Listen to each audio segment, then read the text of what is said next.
This episode of Techno Buffalo is brought to you by lynda.com. What's up, everyone? Welcome back to the episode of Ask the Buffalo. I'm your host, John Rangers, the show where you can ask me any question you've got from the world of technology and sometimes outside.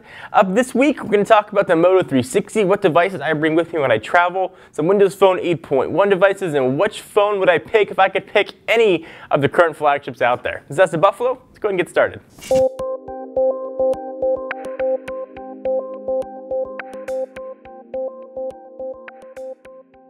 So our first question comes from Edgar Yuji Igawa, who asks, "It's not a secret that Android Wear is half-baked and has a bunch of flaws. Do you believe that Moto 360 could be different? If so, how could Motorola make the Android Wear experience better concerning only software?"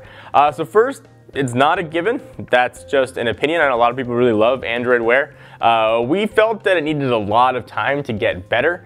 So the thing about Android Wear is that Google released the software for it, and they're really not allowing any customization options on it right now at all. So the same experience you've got on the G Watch, same thing you're going to have on the Gear Live, the same thing you're going to have on the Moto 360, though it will be circular and have Motorola's own watch faces on it. But other than that, it's going to be pretty much the same experience from the software standpoint. So not much they can do about it. If you like Android Wear now, you'll like it on the 360. If you don't, then you're not going to like it, even though it's on a round, very cool looking watch. Next question comes from our friend Josh. "Hey John, when you travel for press events, what are the products you most travel with? Do the products change from event to event, or is it just as simple as bring in your smartphone and tablet and that's it?" So it used to be when I traveled, I did the video editing on the road. I'd have to bring my MacBook Pro, I'd bring a couple phones, and that kind of stuff. Now I don't have to do the video editing on the road. I can just send it back to our home office, and Ron or Mark can handle the video editing for me, so it makes my bag a lot lighter. Usually what I'll bring is make sure I've got a constant internet connection. So I'll bring two phones on different carriers. Usually it's either AT&T and T-Mobile or Verizon device that I can tether with if necessary. The phones I bring, it really sort of depends and doesn't really matter that much if I'm just using them as internet devices. Whatever phone I'm using at my time, plus another device. I'll bring a backup battery, usually one of the Mophie juice packs or something like that, or a juice tank, something that's got external power I can plug if necessary. I'll bring in a battery pack for whatever phone I'm using.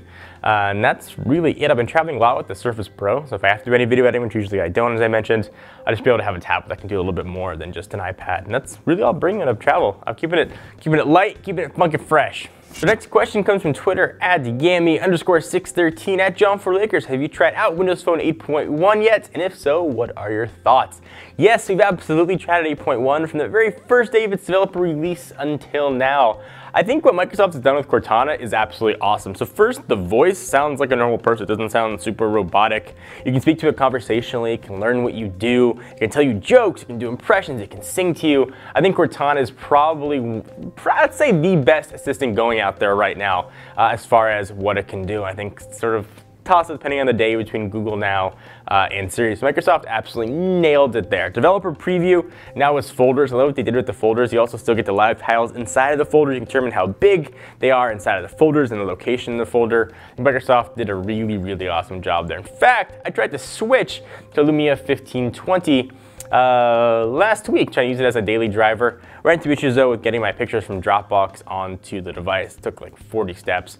It was a little more complicated than I had time for. But I think Microsoft's done a really, really good job with the software. I think it's getting very, very, very close. I mean, a complete even race as far as features with Android and iOS. Stop the questions for a quick sec to thank our friends at lynda.com. If you want to better yourself, learn a new skill, or just brush up on a skill you might have forgotten, check out lynda.com. They have thousands of engaging, easy to follow video tutorials that are taught by experts in their field that you can learn whatever you want to be and whatever you want to do, whether it's software, creative, or business skills. Membership starts at $25 per month. It's online, so you can check it out whenever you want, 24/7. New courses are added every single week, so the library is getting growing and keeps pace with everything that's changing in the world of software and technical development. Try lynda.com for free for 7 days by visiting lynda.com/technobuffalo. That's lynda.com/technobuffalo. Back to the questions.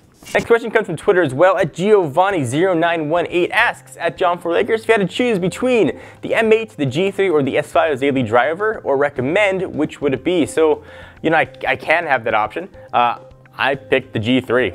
I'd pick the G3 90 out of 100 times. I love the camera, I love the feel, I love the screen, I love the speed. I really love everything about that device. I think it's absolutely incredible, and it's probably my favorite phone that I've reviewed over the past year, and perhaps favorite phone ever. So I would pick the G3.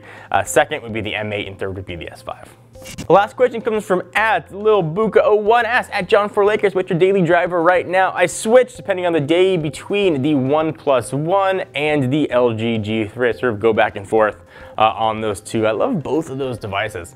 I'm actually carrying two phones. I've got the G3 on T-Mobile and the OnePlus One on AT&T. So those are both of my daily drivers right now. Thank you guys for watching the episode of Ask the Buffalo. I love sitting in this chair, answering questions, and just interacting with you guys. If you want to have a question featured every Tuesday on technobuffalo.com, we put up a call for questions. Just leave it in the comments. Otherwise, send it to us on Twitter any time of day @John4Lakers or @TechnoBuffalo. And just use hashtag AskTheBee so we know what to look for. See you guys next video. Bye-bye. Thank you guys for watching. I hope you enjoyed. We love making these videos, and I hope you like watching them as much as we do making them. If you want to check out more about Techno Buffalo has to offer, hit the big subscribe button, and you'll be up to date on whatever's coming next.